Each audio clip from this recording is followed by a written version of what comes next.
మేమైతే బ్లడ్ ఇవ్వడానికి వెళ్తున్నాం ఈ రోజు. ఖచ్చితంగా నెక్స్ట్ వరకు చూడండి. ఇప్పుడు మేము ఇస్తున్నాం, తర్వాత మీరు ఇవ్వండి. ఓకే, ఆవిడైతే చెప్పాడు బ్లడ్ ఇవ్వడం చాలా మంచిది, ఖచ్చితంగా ప్రతి ఒక్కరు ఇవ్వచ్చు, మీదేమి సొమ్మరిగిపోదు. బస్ కోసం అయితే వెయిట్ చేస్తున్నాం, చాలా లేట్ అవుతుంది. బస్ అయితే వచ్చింది, ఎక్కేసాం, మళ్ళీ దిగిపోయాం. మా బస్సు అయితే చాలా క్రౌడ్గా ఉంది కాబట్టి బస్సులు పెంచాలి చంద్రబాబు నాయుడు గారు. మా వాళ్ళు అయితే ఎదురు నడుస్తున్నారు. మేమైతే గుంటూరు కిమ్స్ హాస్పిటల్కి వచ్చామన్నమాట బ్లడ్ ఇవ్వడానికి.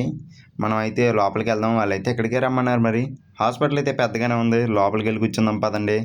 హాస్పిటల్ అయితే వీడియో తీయకూడదు, జస్ట్ నార్మల్గా నేను మాత్రమే పడేలా తీసాను, చుట్టూ ఉన్న వాళ్ళు పడేలా తీసాం అనుకోండి వెంటనే కేసు అవుద్ది. మళ్ళీ ఎక్కడికి అది బ్లడ్ బ్యాంక్ రమ్మన్నారని చెప్పి మళ్ళీ వెంటనే ర్యాపిడో బుక్ చేసి వేరే చోటుకు వెళ్ళామన్నమాట. మేమందరం కూడా ఆటోలో అయితే ర్యాపిడో బుక్ చేసి మేమందరం వెళ్ళాం. మళ్ళీ లేట్ అయింది అక్కడికి వెళ్ళేటప్పటికి. కొంచెం రెయిన్బో బ్లడ్ బ్యాంక్ అంటది, సరిగ్గా తిరగట్లేదు అనుకోండి, మనకు తెలియదు. అదైతే వెళ్తున్నాం, ఇక్కడ దగ్గరలో ఆఫ్ చేసినట్టున్నాడు వీడు. మేము ఇంత దూరం వచ్చాం కానీ బ్లడ్ డెవలప్ అయ్యామా, అప్పటికే చాలా మంది ఇచ్చేసారంట, వాళ్ళు అయితే హ్యాపీ. నెక్స్ట్ అయితే అలా గుంటూరు వచ్చాం కదా, డీమార్ట్కి వచ్చి ఒక టీ షర్ట్ అయితే తీసుకున్నాను, అదైతే 150 రూపీస్ పడింది. నెక్స్ట్ ట్రయల్ రూమ్లోకి వెళ్ళి నార్మల్గా ఒక షర్ట్ అయితే ట్రైల్ వేసాను, బాగానే ఉంది చూడండి, మామూలుగా లేదు. తర్వాత అయితే పక్కనే ఉన్న శ్రీ జగన్నాథ స్వామివారి దేవస్థానానికి వెళ్ళాము. అక్కడైతే దండం పెట్టుకున్నాం, చాలామంది కోలాటం వేస్తున్నారు అన్నమాట. మళ్ళీ రేపొద్దున లోకల్లో కలుసుకుందాం మామ. అంతవరకు టాటా, బాయ్ బాయ్.